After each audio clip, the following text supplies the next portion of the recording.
नमस्कार। आज के इस बेहद दिलचस्प चर्चा में हम एक ऐसी पुरानी और शानदार कहानी पर बात करने वाले हैं जो किसी भी बड़े और सच कहूं तो लगभग असंभव से दिखने वाले करियर या लीडरशिप गोल को अचीव करने का सबसे बड़ा सीक्रेट खोलती है। हम में से ज्यादातर लोगों को लगता है कि कॉर्पोरेट जगत में टॉप पर पहुंचने के लिए या कोई बहुत बड़ा मुकाम हासिल करने के लिए कोई जन्मजात टैलेंट या कोई जादुई छड़ी चाहिए होती है। लेकिन आज का यह विश्लेषण इस पूरी सोच को ही पलटकर रख देगा। सफलता का पहाड़ बनाना यहाँ कोई किताबी बात नहीं है, बल्कि एक ऐसा प्रैक्टिकल लेसन है जो हमें सिखाएगा कि कैसे छोटे छोटे रोजाना के एफर्ट्स सबसे बड़ी और मुश्किल चुनौतियों को भी हरा सकते हैं। तो चलिए एक लीडरशिप मेंटोर के नजरिए से इस सफर की शुरुआत करते हैं। जरा सोचिए, सफलता का पहाड़ आखिर बनता कैसे है? क्या आज के इस हाई प्रेशर और कटथ्रोट कंपटीशन वाले माहौल में आगे बढ़ने के लिए हमेशा एक बहुत ही आक्रामक शुरुआत या एक्स्ट्राऑर्डिनरी टैलेंट की ही जरूरत होती है? या फिर इसका असली राज उन छोटे, थोड़े उबाऊ और बिल्कुल साधारण से दिखने वाले रोजाना के कामों में छिपा है? अक्सर हम उन लोगों की बहुत तारीफ करते हैं जो किसी प्रोजेक्ट की शुरुआत फुल एनर्जी और बहुत सारे शोर शराबे के साथ करते हैं, लेकिन क्या वो शुरुआती जोश किसी लंबी प्रोफेशनल जर्नी के एंड तक टिक पाता है? आज हम इसी बहुत ही अहम सवाल को एक केस स्टडी के जरिए डिकोड करेंगे।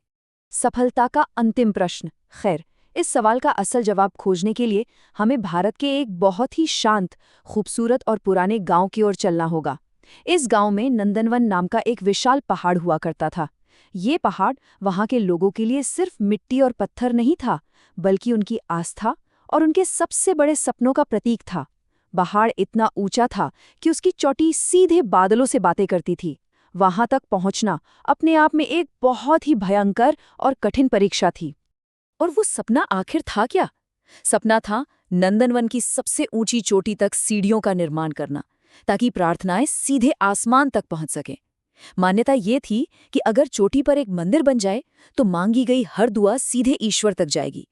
लेकिन वो चढ़ाई इतनी विशाल और रास्ता इतना खतरनाक था कि इसे एक असंभव चुनौती मान लिया गया था।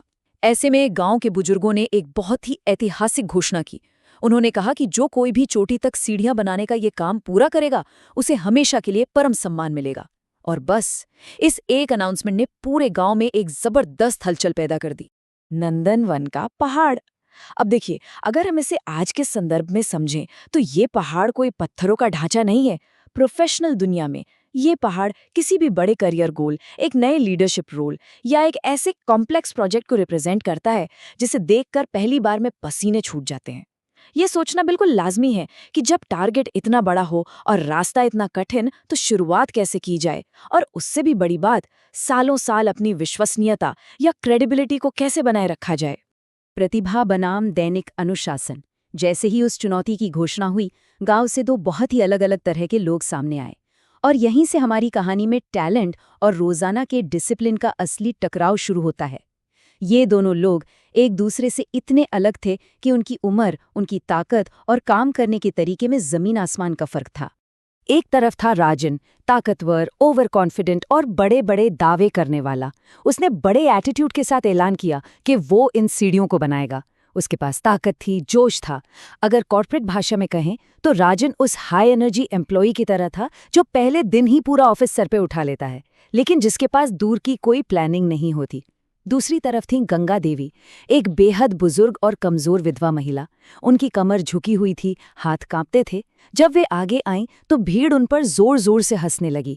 सच कहूं तो ये एक बहुत ही अजीब और हैरान करने वाला मुकाबला था। लेकिन लोगों के उस मजाक और उपहास के बीच गंगा देवी का कमिटमेंट बिल्कुल क्रिस्टल क्लियर था। उन्होंने सिर्फ इतना कहा, मैं एक दिन में सिर्फ एक ही पत्थर ले जाऊंगी। उन्होंने कोई बड़ी बड़ी बातें नहीं की, अपनी ताकत का कोई शो ऑफ नहीं किया। एक दिन, एक पत्थर। सुनने में ये कितना मामूली लगता है ना? लेकिन असल में ये एक बहुत ही डीप और सॉलिड लीडरशिप स्ट्रैटेजी थी। एक ऐसा डेली रूटीन जो किसी भी विशाल लक्ष्य को भेद सकता है। अपरिहार्य थकावट, या जिसे हम प्रोफेशनल लैंग्वेज में बर्नआउट कहते हैं। अब ये देखना बड़ा दिलचस्प है कि जब काम शुरू होता है तो उस शुरुआती जोश का अंजाम क्या होता है। हम सब जानते हैं कि किसी भी नए प्रोजेक्ट की शुरुआत पूरी एनर्जी के साथ होती है, लेकिन राजन की कहानी हमें एकदम परफेक्ट एग्जाम्पल देती है कि कैसे बहुत ज्यादा एनर्जी का वो शुरुआती विस्फोट इंसान को सीधा बर्नआउट की तरफ ले जाता है। पहले दिन की बात करें तो राजन बड़े बड़े पत्थरों के साथ पहाड़ पर चढ़ा।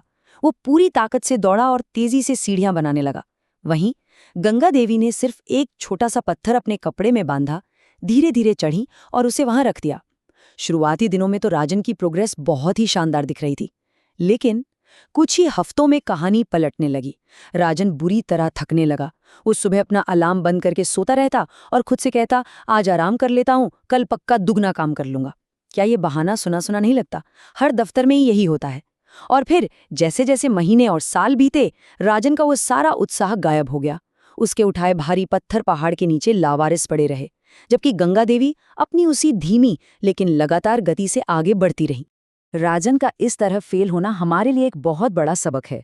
ये किसी भी हाई एफर्ट लेकिन जीरो कंसिस्टेंसी वाले अप्रोच का एक परफेक्ट ऑडिट है। सिर्फ मोटिवेशन के भरोसे बैठे रहना किसी भी करियर के लिए बहुत डेंजरस हो सकता है। पूरी जान लगाकर शुरुआत करना और फिर तुरंत थककर बैठ जाना, ये एक ट्रैप है। कल दुगना काम करूंगा, ये वो खतरनाक बहाना है जो अच्छे अच्छे प्रोफेशनल्स को बर्नआउट का शिकार बना देता है और अंत में वो गिव अप कर देते हैं।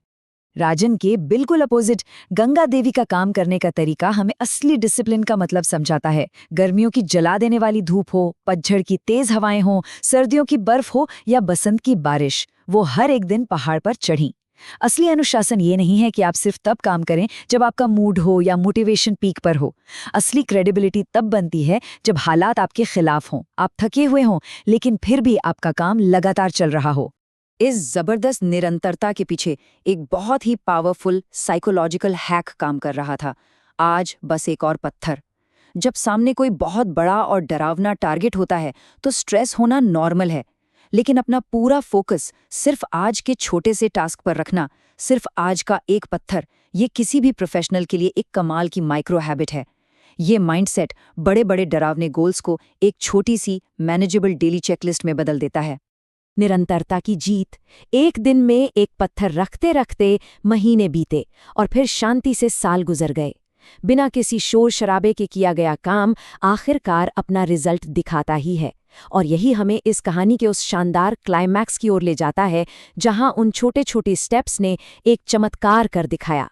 एक सुबह पूरे गांव ने कुछ ऐसा सुना जिस पर किसी को यकीन ही नहीं हुआ।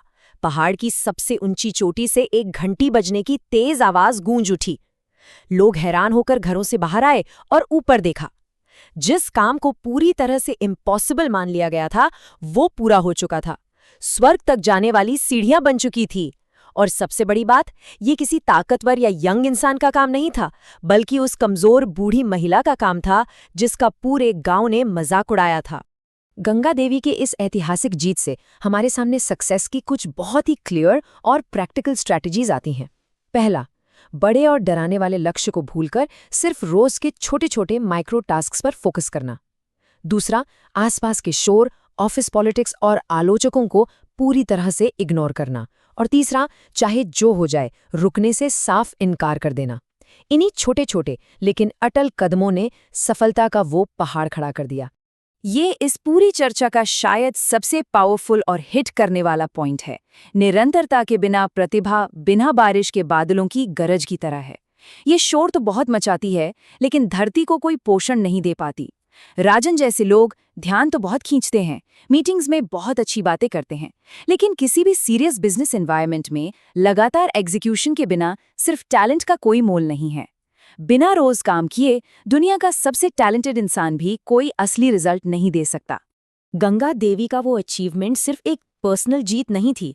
आगे चलकर उन सीढ़ियों को धैर्य का मार्ग या पाथ ऑफ पेशेंस कहा जाने लगा, जिसने दूर दूर से आने वाले लोगों को इंस्पायर किया।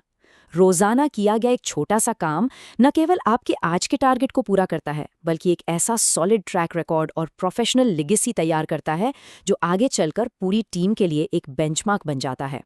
तो इस पूरी केस स्टडी का फाइनल टेकअवे क्या है? बात एकदम साफ है।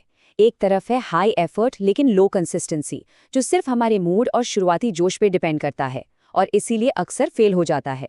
और दूसरी तरफ है micro effort with high consistency, सबसे छोटा, सबसे मामूली लेकिन रोज रिपीट किया जाने वाला एक्शन समय के साथ जुड़कर सक्सेस का एक ऐसा पहाड़ बनाता है जिसे कोई रॉ टैलेंट बीट नहीं कर सकता। चलिए अब अंत में एक बहुत ही जरूरी सवाल पर विचार करते हैं। हम सभी की प्रोफेशनल और पर्सनल लाइफ में अपना अपना एक नंदनवन पहाड़ है। चुनौती ये नहीं है कि उस पर कितनी तेजी से चढ़ा जाए, बल्कि असली सवाल ये है कि आज का वो एक पत्थर कौन सा है जिसे उठाने की जरूरत है। वो कौन सी छोटी सी हैबिट या डेली टास्क है जिसे आज और अभी से ट्रैक किया जा सकता है। अपने उस एक पत्थर को पहचानिए और बस आज से ही अपने सफलता के पहाड़ का निर्माण शुरू कर दीजिए। इस चर्चा में हमारे साथ जुड़ने के लिए बहुत बहुत धन्यवाद।